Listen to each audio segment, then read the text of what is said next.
अस्सलाम वालेकुम। यहाँ पर तशरीफ लाए हुए, बैठे हुए, खड़े हुए सभी बुजुर्ग, नौजवान साथियों, दोस्तों, इज्जत इमाम, पर्दा नशीन माँ बहनें और मासूम बच्चों, आप सभी को 26 जनवरी की बहुत बहुत मुबारकबाद। 26 जनवरी को हम सब गणतंत्र दिवस कहते हैं। डॉक्टर बाबा राव भीम साहब अंबेडकर ने 26 जनवरी यानी आज ही के दिन भारत के संविधान को लागू किया था। डॉक्टर बाबा राव भीम साहब अंबेडकर के जरिए हम सबको फंडामेंटल राइट्स मिले हैं। डॉक्टर बाबा राव भीम साहब अंबेडकर के जरिए अमीर, गरीब, छोटा, बड़ा सबको बराबर का हक मिला है। और सबसे बड़ी बात यह हुई है कि जनतंत्र की स्थापना हुई है। जनतंत्र मतलब लोगों का शासन, कि इस हिंदुस्तान में किसी का राज नहीं होगा, इस हिंदुस्तान में कोई राजा नहीं होगा, इस हिंदुस्तान में कोई महाराजा नहीं होगा, इस हिंदुस्तान में किसी की हुकूमत नहीं होगी। अगर किसी की हुकूमत होगी तो वो सिर्फ और सिर्फ हिंदुस्तान के लोगों की हुकूमत होगी। आजादी से पहले हिंदुस्तान पर लोगों ने 1000 साल तक हुकूमत की और 1000 साल तक एक ही कोशिश होती रही कि इस मुल्क की एकता को कैसा खत्म किया जाए, गंगा जमुना की तहजीब को कैसा मिटा दिया जाए।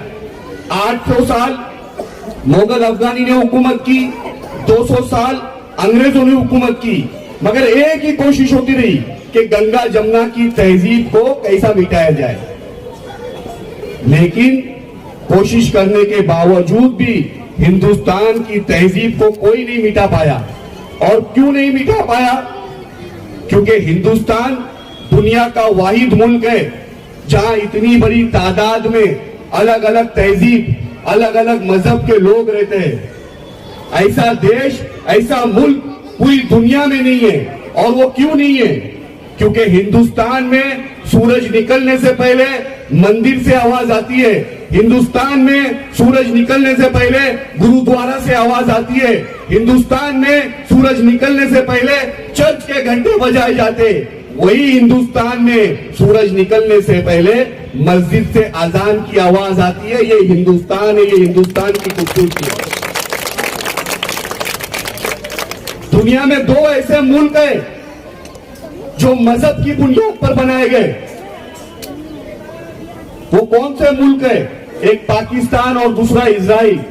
ये दोनों मुल्क को मजहब की बुनियाद पर बनाया गया, मगर हिंदुस्तान को इंसानियत की बुनियाद पर बनाया गया। हिंदुस्तान में मजहब के आंसू नहीं है, हिंदुस्तान में इंसानियत के आंसू है। हिंदुस्तान में सबका खून था, सबके आंसू है, तभी जाकर हिंदुस्तान। आइए हमारे आसिफ बामला आइए। हिंदुस्तान में सबका खून था, सबके आंसू थे, तभी जाकर ये हिंदुस्तान बना। आजादी से पहले हमारे क्रांतिवीरों ने बड़ी बड़ी कुर्बानी दी, अपनी जान की बाजी लगाई, जैसे मंगल पांडे, भगत सिंह, सुभाष चंद्र बोस, सरदार वल्लभ भाई पटेल, खान अशफाकुल्ला खान, अब्दुल गफ्फार खान, मौलाना अब्दुल कलाम आजाद, लाल बहादुर शास्त्री, महात्मा गांधी, डॉक्टर भीमराव अंबेडकर और कई लोगों ने अपनी जान की बाजी लगाकर, जान को गंवाकर इस हिंदुस्तान को आजाद कराया था। जब भगत सिंह को सूली पर लटकाया गया तो क्या भगत सिंह ने सोचा था ये मुल्क सिर्फ सिखों का होना चाहिए? जब सुभाष चंद्रशेखर ने आवाज दी बंगाल से कि तुम मुझे खून दो, मैं तुम्हें आजादी दूंगा, तो तो क्या सुभाष चंद्र बोस ने सोचा था ये मुल्क सिर्फ बंगालियों का होना चाहिए? पंडित चंद्रशेखर आजाद ने जब अंग्रेजों से लड़ते लड़ते अपने आप को गोली मारी तो क्या उन्होंने सोचा था ये मुल्क सिर्फ पंडितों का होना चाहिए?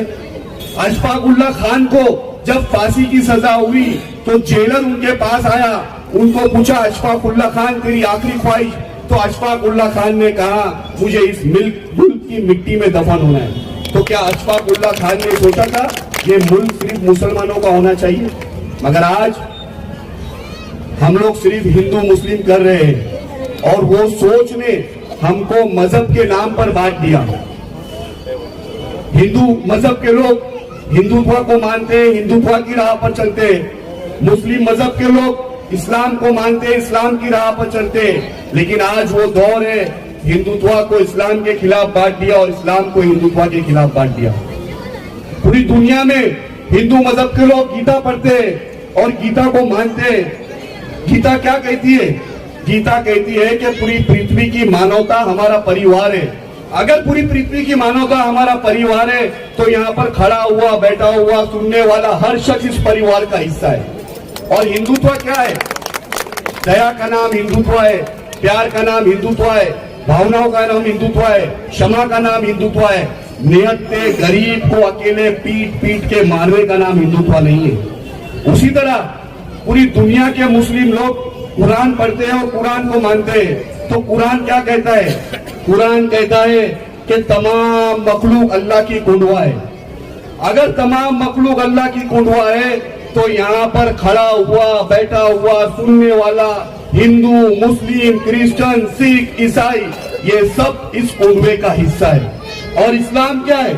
किसी प्यासे को पानी पिलाने का नाम इस्लाम है, किसी भूखे को रोटी खिलाने का नाम इस्लाम है, किसी गरीब को गले लगाने का नाम इस्लाम है, मोहब्बत का नाम इस्लाम है, इबादत का नाम इस्लाम है, कुर्बत का नाम इस्लाम है, खुलूस का नाम इस्लाम है। हाथ में AK-47 लेकर मासूमों पर गोली चलाने का नाम इस्लाम नहीं है। अरे हिंदुस्तान जितना तुम्हारा है उतना हमारा है। ये धरती जितनी तुम्हारी है उतनी हमारी है। गंगा जितनी तुम्हारी है उतनी हमारी है। राम जितने तुम्हारे उतने हमारे। जीसस जितने तुम्हारे उतने हमारे। और पैगंबर मोहम्मद रसूल अल्लाह सल्लल्लाहु अलैहि वसल्लम जितने हमारे उतने तुम्हारे। मेरे अजीज दोस्तों और बुजुर्गों, एक बात याद रखना, मिट्टी जब इकट्ठा होती है तो ईंट बनती है, ईंट जब इकट्ठा होती है तो दीवार बनती है, दीवार जब इकट्ठा होती है तो कमरे बनते हैं, कमरे जब इकट्ठा होते हैं तो घर बनता है, घर जब इकट्ठा होता है तो मोहल्ले बनते हैं, मोहल्ला जब इकट्ठा होता है तो इलाका बनता है, इलाका जब इकट्ठा होता है तो शहर बनता है, और शहर जब इकट्ठा होता है तो राज्य बनता है, स्टेट बनता है, और राज्य स्टेट जब इकट्ठा होता है तो ये देश बनता है।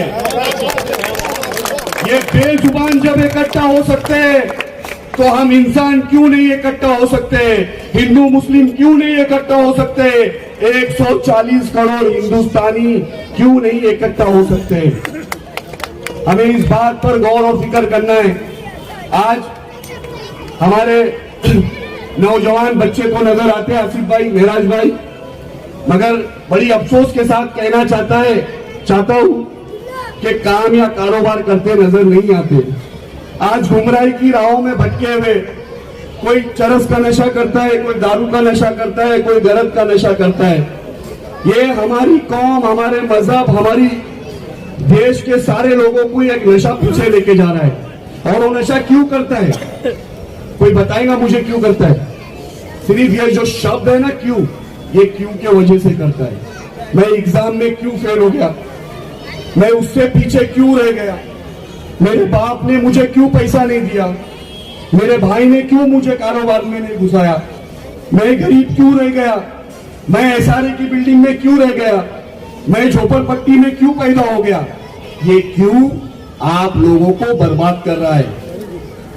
कभी भी याद रखना, किसान बोलता है कि मैंने सही टाइम पर फसल डाला था, किसान बोलता है मैंने सही टाइम पर खेत में पानी डाला, किसान बोलता है सही टाइम पर बारिश हुई, किसान बोलता है सही टाइम पर धूप आई, किसान बोलता है जैसे ही मेरी फसल पक गई, मैं सुबह काटने गया, रात में ओला पड़ गए। तो मेरी फसल क्यों, मैं क्यों? तो अल्लाह का जवाब आता है, ये मेरा कानून है, ये मेरी दुनिया है, यह मेरी हुकूमत है। तो नौजवान बच्चे जो क्यों का शिकार हो रहे हैं ना, मैं गरीब रह गया, मैं झोपड़पट्टी में रह गया, मैंने पढ़ाई क्यों नहीं किया, मेरे साथ क्यों हुआ, ये क्यों का टेंशन मत लो। अल्लाह रब्बुल इज्जत पालने वाला है, उसने जब दुनिया में लाया है तो कामयाब भी वही करेगा। मगर अपने आप को नशे में मत डालो। आप एक नशे में रह रहे, पूरा घर आपका बर्बाद हो रहा है। आप हिम्मत रखो। मैं एक छोटी सी स्टोरी बोल के खत्म करूंगा, और ये स्टोरी सीखने जैसी है। एक व्यक्ति था जिसका नाम आर्थर रॉबर्ट एश था। ये दुनिया का सबसे बड़ा खिलाड़ी था टेनिस प्लेयर में। मेरी बात को ध्यान से सुनना, संजीदगी से सुनना, भले से फिर चले जाना 2 मिनट के अंदर। ये दुनिया का सबसे बड़ा टेनिस प्लेयर था। टेनिस की दुनिया में 4 टूर्नामेंट होते हैं, 4 प्रोग्राम बड़े होते हैं हर साल में। एक ऑस्ट्रेलियन ओपन, एक यूएस ओपन, एक विंबलडन ओपन, एक फ्रेंच ओपन। तो 4 बड़े टूर्नामेंट होते हैं, और ये टेनिस की दुनिया का सबसे बड़ा खिलाड़ी था। चारों कप जीता है, Wimbledon, Australian open, Wimbledon open सब। अब मजे की बात ये हुई, इतना बड़ा टेनिस प्लेयर, दुनिया का सबसे बड़ा चैंपियन, उसको एक दिन हार्ट की सर्जरी हो गई, हार्ट की शिकायत हुई, बाईपास सर्जरी बोला डॉक्टर ने। अब बाईपास सर्जरी बोला है तो खून देने के लिए लोगों को आना पड़ता था, और ये 1983 की बात है। उस वक्त इतना प्रोटोकॉल मेंटेन नहीं करते थे कि खून किस तरह देना है, किस तरह चेकिंग करना चाहिए, एक आदमी का दूसरे आदमी के खून की चेकिंग। अब जब इनको खून चढ़ाया गया तो इनको HIV पॉजिटिव हो गया। जब इनको HIV पॉजिटिव हो गया तो पूरी दुनिया में हलचल मची। ये बात छुपाने की कोशिश करे, मगर बात छुपी नहीं, दुनिया में निकल गई बात। इनकी दुनिया के जितने फैंस थे इनको लेटर लिखने लगे कि आपको ऐसा कैसा हो गया, हम बहुत टेंशन में हैं, आपके साथ अच्छा नहीं हुआ, ये नहीं हुआ, फलाना ढमका। पूरी दुनिया से लेटर आया, उन्होंने किसी के लेटर का जवाब नहीं दिया।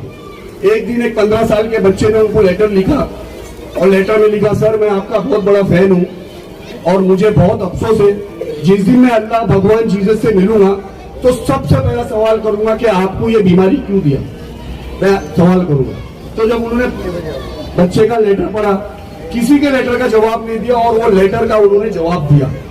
वो लेटर का जवाब ध्यान से सुनना, वो लेटर आज भी विंबलडन के कोर्ट, टेनिस कोर्ट में ग्रेनाइट के पत्थर पे लिखा गया है, ताकि नए बच्चे जनरेशन सीखने मिले। उन्होंने लेटर में लिखा कि प्यारे मासूम बच्चे, मेरी बात को ध्यान से सुनो, ये बात तेको जिंदगी में आगे कामयाब करेंगी।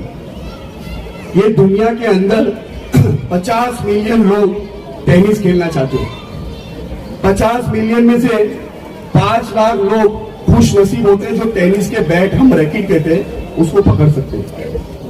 5 लाख मिलियन में से 50,000 लोग ऐसे हैं जो स्कूल खेलते पढ़ते पढ़ते और कॉलेज पढ़ते पढ़ते टेनिस खेलते। हर कोई अफोर्ड नहीं कर सकता है ना टेनिस को।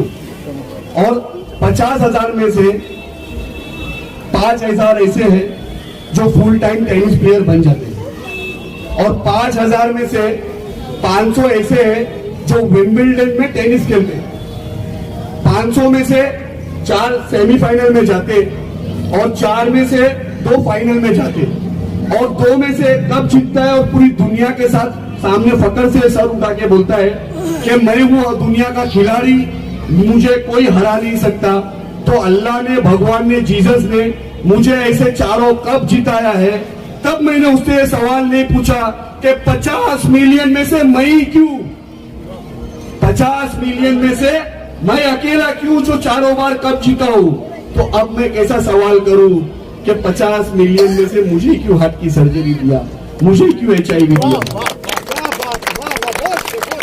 तो ये बोलना था ये मुझे इस बात को कि जिंदगी में कितनी भी तकलीफ आए, कितनी भी परेशानी आए, नौजवानों कभी मायूस नहीं होना, मगर अपने आप को ड्रग्स की ओर नहीं लेके